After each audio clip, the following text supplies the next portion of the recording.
حدن صنح فلوت باستر ፊሊፒንስ ተታሒዙም ምስ ገበናት መሸጣ ሰባትን ጾውተ ኣመፅ ብዝተሓዝ ብሰመዘ ጸጥታ ኣሜሪካ ፊሊፒንስን ክድለ ጸንሐ ፍሉጥ ፓስተር ኣብ ቀይዲ ኣትዩ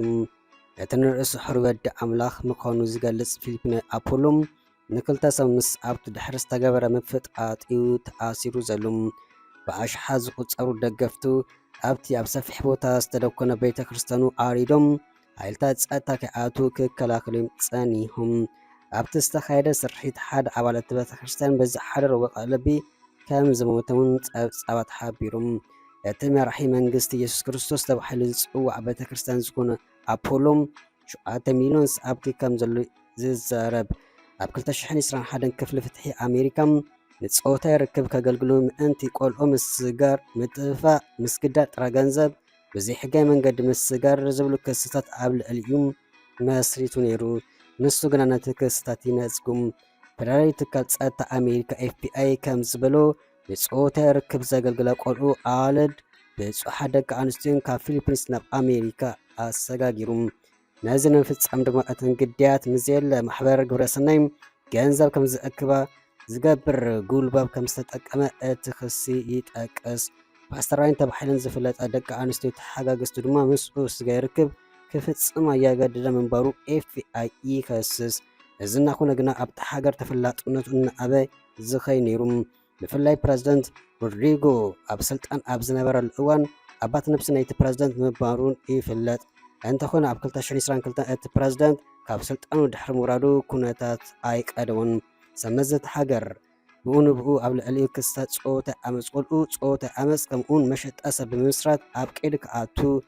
ትእዛዝ ሂቦም ብኸመይ ከተሓዝ ክኢሉ ንክልተ ሰውን ዝኣክል ብኣሽሓ ዝቁጸሩ ኣባላት ፖሊስ ናብቲ ኣብ 30 ሄክታር ተዘርጊሑ ዝርከብ ቀጽሪ ናይቲ ኣብ ከተማም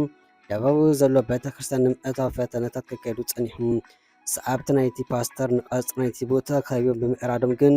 እቶም ሓይልታት ጸጥታ ብሰላም ናብ ውሽጢ ክኣቱ ኣይከኣሉን ብመሰረት ርክታ ልቢ ዝእቅን መሳርሒ ኣፖሎ ኣብ ትሕቲ ምድሪ ኣብ ዝርከብ ጉድጓድ ተሓቢኡ ቀኒዩ እቲ ቀጽሪ ካቴድራል ቤት ትምህርትን ኣገርገር ዝብል ህንጻታት ዝርከብ ወይ ሚኒስትር ውሽጢ ጉዳያት እቲ ሃገር እቲ ሰብ ኣብ ውሽጢ እቲ ቀጽሪ ኣብ ዝርከብ ቤት ትምህርቲ መጽሓፍ ቅዱስ ከም ጸንሐ ተገዲዱ ኣብ ቀይዲ ከም ዝኣቱን ተዛሪቡ ገለ ሰባት ኣገዳሲ ሓበሬታ ብምሓቦም ክትሓዝ ከም ዝኻሉን እቲ ሚኒስተር ጠቒሱ ጠበቓ እቲ ሰባኺ ግን ኣሚሉ ሕጊ ኣልቦ ጎነፅ ክቕጽል ስለ ዘደለ ኢዱ ከም ዝሓበይ ዝገልጽ ሓላፊ ፖሊስ ብወገኑም ብምትሕባር ኩሎም ተሳተፍቲ ኣካላት ክትሓዝ ከም ዝኸኣለ ተዛሪቡ ኣፖሎ 4 ንሱ ኣብ ቀይዲ ዝኣቱ ብጾቱ ናብቲ ኣብ ርእሰ ከተማ ማልና ዝርከብ ማእከል ቤት ጽሕፈት ፖሊስ እቲ ሃገር ተወሲዶም ኣለዉ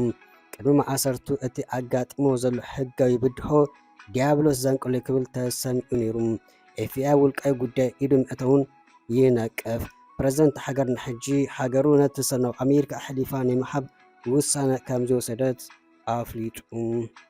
ኣብ 1985 ኣፖሎ ኣብቲ ፍሉጥ ኣሜሪካ ሰባኺ ቢል ግርሃም ኣብ ደቡብ ኮርያ ኣብ ዘካየዶ ጉባኤ ኣምላኽ ክጥቀመልከይ ክብል ሕሾ ከም ዝበለ ብምግላጽ ኣብ ደቡባዊ ጫፍ ሃገር ኣብ ዝርከብ ከተማ ዶባም መንግስቲ ኢየሱስ ክርስቶስ ዝበሃል ትካል መስሪቱ ካብታ ከተማ ብዝወጻሉ ብናይ ብሕቱ ነፋሪት ክጓዓዝ ዝረአ ክሰብኽ እንከሎ ኣብ ሓደ ብፔትሮስ ተኸበ ናብቲ ኣብ ብርኽ ዝበለ ቦታ ዝተደኮነ ገነት ኤደን ተሓዲሱ ተባሂሉ ዝጽዋዕ ቀጽሪ ናይ ቤተ ክርስቲያን ዝጥምትን መድረኺ ደው ዝብል ብመንገዲ ቴሌቪዥን ራድዮ ማሕበራዊ መራኸቢታት ስብከታቱ የመሓላልፍ ብዘይካ ንፕረዚደንት ነበር ዘለዎ ደገፍ ንካልኦት ሕጹያት ተወዳደርቲ ፖለቲከኛታት ብምድጋፉን ይፍለጥ እዩ ኣብቲ ሃገር መራሕቲ ሃይማኖት ፖለቲካዊ ጸግኢ ክወስዱ ልሙድ ምዃኑ ይግለጽ